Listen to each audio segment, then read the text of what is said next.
My girlfriend said, "Just accept my criminal past or leave," after I found her record. I said, "Acceptance is important." Then her boss found the same record. When HR called her in, she discovered that I, 32 male, just discovered my girlfriend Bianca, 29, has been lying to me for our entire 2-year relationship. We met at a tech conference where she was presenting on cybersecurity. Smart, confident, making good money as a security analyst at a Fortune 500. I thought I'd hit the jackpot. Last week, I was helping her prep for a big presentation. She asked me to grab some files from her home office while she was at work. That's when I knocked over a box hidden behind her filing cabinet. Old documents spilled out, including court papers, criminal conviction, embezzlement, $75,000 stolen from her previous employer 5 years ago. My hands went cold. I read through everything.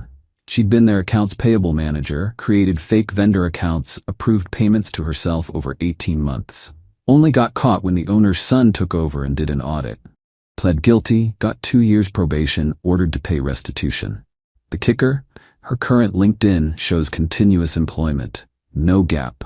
She's listing that company as a reference with fake dates that skip over her crime entirely. When she got home, I had the papers on the kitchen table. "So you found those," she said. Not even surprised. Just annoyed. "Bianca, what the hell? Embezzlement? You stole from your employer?" She actually rolled her eyes. "It was 5 years ago. I was young and stupid. I paid my debt to society." "Did you? Because your LinkedIn says you worked there until 2021, not that you were convicted of stealing from them in 2019.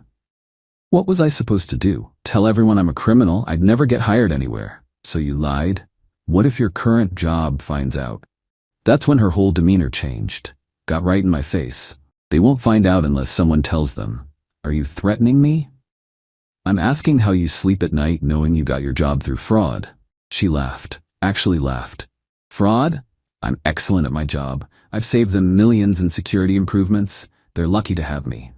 "Bianca, you handle financial systems. You have access to. Just accept my past or leave." She was yelling now.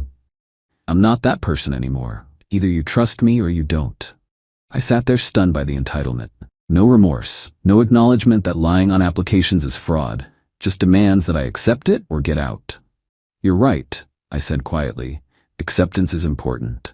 She smiled, thinking she'd won. "Good. Now promise me you'll never mention this to anyone."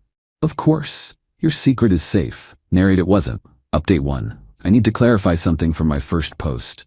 I didn't immediately run to her employer. That would be petty revenge. What I did was much more strategic. See, Bianca's entitlement didn't stop at demanding my silence. Over the next few days, she became insufferable, kept making comments like, "Now that you know my secret, I own you," and "partners in crime, baby." She even joked about having me help her optimize expense reports at her company. I realized she saw my knowledge as making me complicit, like I was now trapped. That's when I learned something interesting. Her company was switching to a new HR system, mass digitization of records. They were also implementing enhanced background check policies for anyone handling financial data. Apparently, they'd had a security breach last year. All employees would need to re-verify their employment history and submit to new background screenings. The email went out company-wide 3 days after our confrontation. Bianca came home furious that day. "Can you believe this BS? I've worked there 3 years and now they want to background check me again? Well, with the breach they had, I need you to do something for me." She pulled out a laptop. "I need you to create a website for my fake reference." "What?" "The company I listed for those years. It doesn't exist anymore. I need a basic site with a phone number that forwards to a Google Voice account. You're good with that stuff." The audacity. She wanted me to help her commit fraud. "Bianca, I can't. You said acceptance was important. This is accepting me, supporting me. Creating fake references is illegal." Her face went dark. "Fine. But if I lose my job because of this background check, it's on you. I'll make sure everyone knows what kind of unsupportive partner you are." That's when I made my decision. Not to expose her, but to let her expose herself. "Okay," I said. "I'll help, but I need all the details. Every lie you told, every date you changed, every reference you gave. Write it all down so I can make it consistent." She kissed me.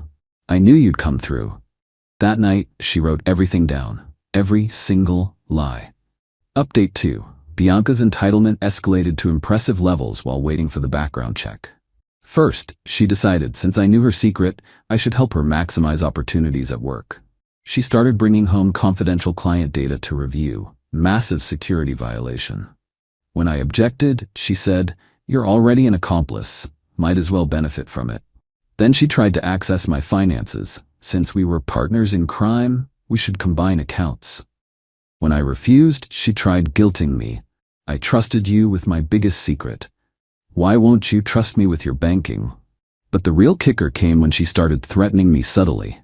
"You know, if I go down, I'm taking you with me. I'll say the fake reference site was your idea."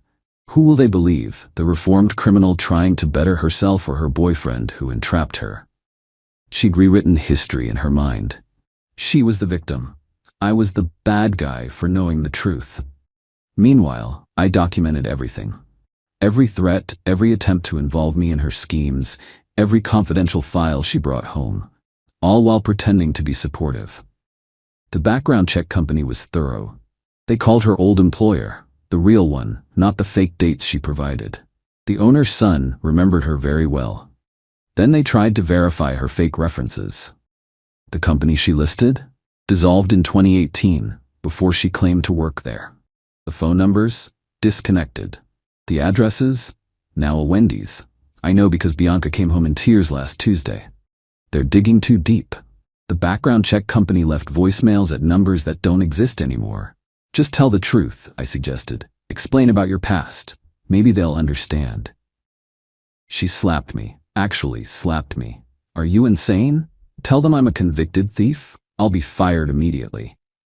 "So what's your plan?" That's when she showed me just how far she'd fallen. She pulled up the background check company's website. "I'm gonna hack their system, delete my file, submit a clean report." "Bianca, you can't. I'm a security analyst. I know their vulnerabilities. I found a backdoor during a routine penetration test last year." I couldn't believe it. She was planning to commit another felony to cover up her first one. "I need you to be my lookout. Come to the office with me tonight." When I hesitated, she grabbed my shirt. "You're in this with me now. If I go down for the background check, I'll tell them you helped fake my references. Your little documentation won't mean anything when I show them the website history from your IP address." Except I never made that website. I just let her think I did. Update 3. The office infiltration was set for midnight. Bianca had it all planned. She'd use her legitimate access to enter, then exploit the vulnerability to access the background check system. I was supposed to watch for security and create an alibi. I agreed to everything. Then, an hour before we were supposed to leave, I developed sudden food poisoning. Spent the evening loudly sick in the bathroom, mostly sound effects. "I can't go like this," I groaned. "I'll just slow you down." She was furious, but couldn't wait. The background report was due in 48 hours. "Fine, I'll do it myself, but you better back up my alibi." She left at 11:30 p.m. I waited 5 minutes, then made a phone call. "Hi, I'd like to report suspicious activity at my girlfriend's workplace. I think she's planning to break in."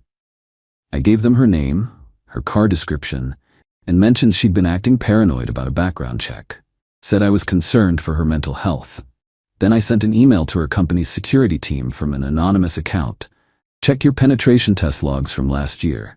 Your analyst B. Morse may have retained unauthorized access." By 2 a.m., Bianca was calling from jail. "You set me up. You called them." "I know you did." "Called who?" "I've been sick all night. What happened?" "Security was waiting for me. They knew about the backdoor. They traced it to the pen test." "Oh my God, what were you doing there?" "I need bail. Come get me now." "Of course, babe. I'll be right there." I didn't go. Instead, I started packing her things. Final update. It's been a week since Bianca's arrest, and the full consequences have landed like dominoes. Her company's investigation revealed she'd retained unauthorized access from a legitimate penetration test. She'd been bringing home confidential client data. They found her home laptop. She'd lied extensively on her application about her criminal history. She'd attempted to access their background check vendor's system. The background check had already red flagged her for the embezzlement conviction and falsified employment history. She was getting fired anyway. The break-in just added federal charges. She was charged with attempted unauthorized access to computer systems, federal crime, corporate espionage, violation of her previous probation, identity fraud for the fake references. Her lawyer reached out asking if I'd testify about her mental state, claimed she was having a breakdown. I declined. But you're her boyfriend. You said acceptance was important. I accept who she really is, I replied. A criminal who refuses to take responsibility. The most satisfying part? During the investigation, they found evidence she'd been slowly siphoning client data to sell to competitors. She wasn't reformed, she'd just gotten smarter about her theft. Her parents bailed her out but disowned her when they learned the truth. Her sister called me crying, saying Bianca had borrowed $30,000 for investing over the past year. That money? Gone. Last I heard, she took a plea deal. 18 months federal prison, 3 years probation after. She's permanently banned from any job involving financial systems or security clearances. Her certifications were revoked. She sent one last message through her lawyer. He could have just accepted me. This is his fault. No, Bianca. You could have just been honest. You could have actually reformed instead of escalating your crimes. You could have taken responsibility instead of threatening and manipulating everyone around you. I didn't ruin your life. I just refused to let you ruin mine. To anyone whose partner demands you accept their criminal past while actively committing new crimes, that's not acceptance they want. It's complicity. Run. Quick final update for closure. The investigation expanded. Turns out Bianca had a whole network. 3 other security analysts at different companies, all with similar backgrounds, all feeding data to the same buyers. They called themselves the Reformed, criminals using their past experience to commit better crimes. The FBI got involved, 15 arrests total, hundreds of companies compromised, millions in stolen data. Bianca's trying to cut a deal by testifying against the others, still claiming she was entrapped by me. The prosecutors aren't buying it, especially after they found her detailed notes about every crime she'd committed, in her own handwriting, dated before I ever called anyone. Remember when I asked her to write down all her lies? She thought it was for fake references. Really, I just wanted documentation in her own hand. Turns out criminals can't help but brag, even on paper. My favorite part? The local news interviewed her old employer, the one she embezzled from. The owner's son said, "We tried to give her a second chance with just probation. She could have rebuilt her life honestly. Instead, she chose to become a professional criminal. I hope this time she actually learns." She won't. People like Bianca never do. They just get better at blaming everyone else. I'm in therapy, dealing with the trauma of dating someone who threatened to destroy my life for not enabling her crimes. But I'm free and clean, with no criminal record or complicity. Sometimes the best response to accept me or leave is to accept exactly who they're showing you to be and protect yourself accordingly.